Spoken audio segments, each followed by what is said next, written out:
எல்லாருக்கும் வணக்கங்க. இன்றைக்கி எங்கள் அப்பாவோட பர்த்டே விலாக் தாங்க பார்க்க போகிறோம். பர்த்டேக்கு நாள் ஈவினிங்கே ஷாப்பிங்க்கு கிளம்பியாச்சுங்க. காஸ்ட்லியே எது வாங்கி கொடுத்தாலும் கண்டிப்பாக வேண்டான்னு தாங்க சொல்லுவாங்க. அதனால் எப்படியோ அடம் பிடிச்சி ட்ரெஸ்ஸாவது வாங்க போகலாம் வாங்கன்னு கூட்டிகிட்டு வந்தாச்சுங்க. அப்பா மோஸ்ட்டாக ரெடிமேட் ஃபிட்ஸை விட எடுத்து தைக்கிறது தாங்க ப்ரிஃபர் பண்ணுவாங்க. அதனால் மெட்டீரியல்லாம் எப்படி இருக்குதுன்னு ஃபஸ்ட்டு மெட்டீரியல் தாங்க பார்க்க வந்தோம். கலெக்ஷன்ஸ் எல்லாம் ரொம்பவே நல்லா இருந்ததுங்க. ஆனால் அப்பா எப்போதுமே கொஞ்சம் லைட் கலரான ட்ரெஸ்ஸஸ் தாங்க விரும்புவாங்க. அதனால லைட் கலரான மெட்டீரியல்ஸு, சின்ன சின்ன செக்குடு அந்த மாதிரி பார்த்துட்ருந்தோங்க.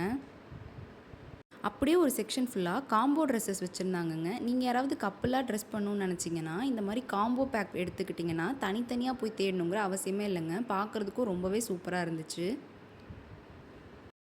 அப்படியே நம்ம செக்ஷனுக்கு வந்து நமக்கு ஏதாவது செட் ஆகுதான்னு ஒரு ரவுண்ட் அடிச்சுட்டு பார்த்துட்டு இருந்தேங்க.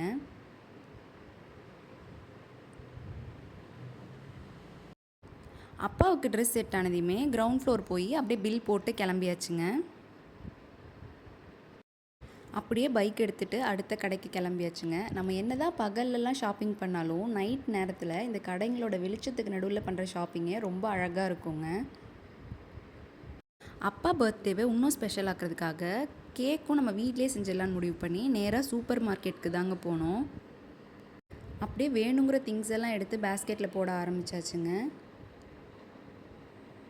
நெக்ஸ்ட்டு பார்த்தீங்கன்னா இந்த ஹெல்த்தியான ஸ்நாக்ஸ்லாம் இருந்துச்சு. கடலை மிட்டாய், எள்ளு மிட்டாய் அதெல்லாமும் வாங்கியாச்சுங்க.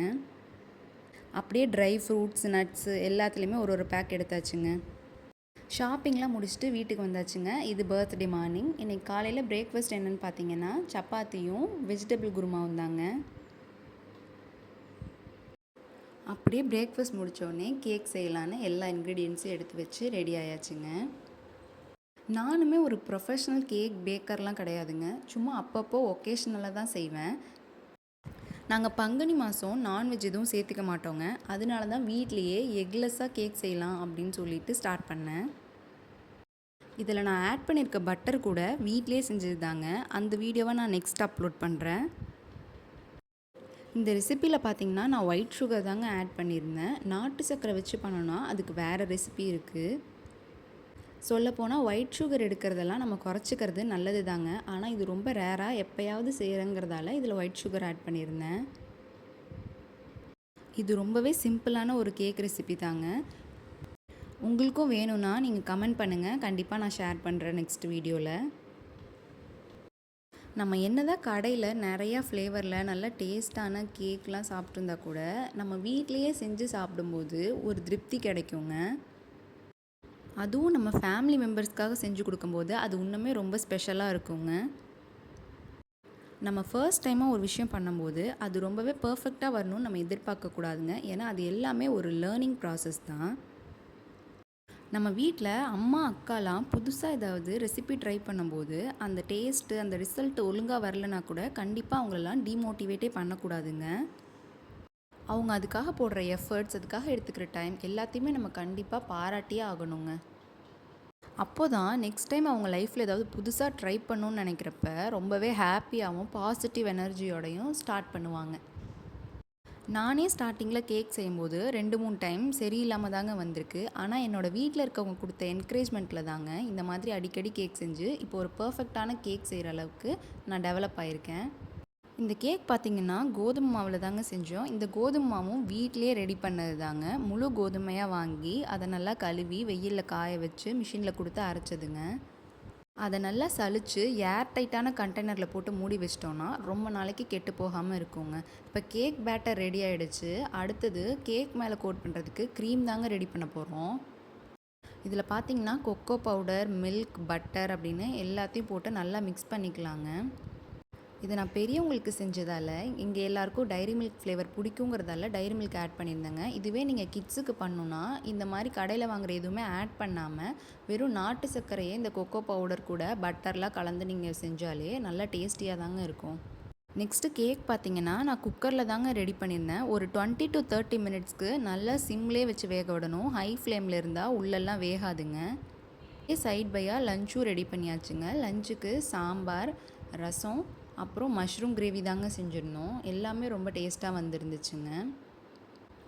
கேக் நல்லா ஆறுனதுக்கப்புறம் ஒரு பிளேட்டுக்கு மாற்றி அதை தட்டி எடுத்துடலாங்க வெளியில். நீங்கள் கேக் பேட்டரை கப்பில் ஊற்றுறதுக்கு முன்னாடியே நல்லா நெய் தடவி க்ரீஸ் பண்ணி எடுத்துடணுங்க. அப்போ தான் கேக் வெந்ததுக்கப்புறம் ஒட்டாமல் வரும். வெந்ததுக்கப்புறம் நல்லா ஆறுனதுக்கப்புறம் தாங்க கேக்கை இந்த மாதிரி பிளேட்டுக்கு மாற்றணும். அப்போ தான் ஓரங்களெல்லாம் நல்லா விட்டு வரும்.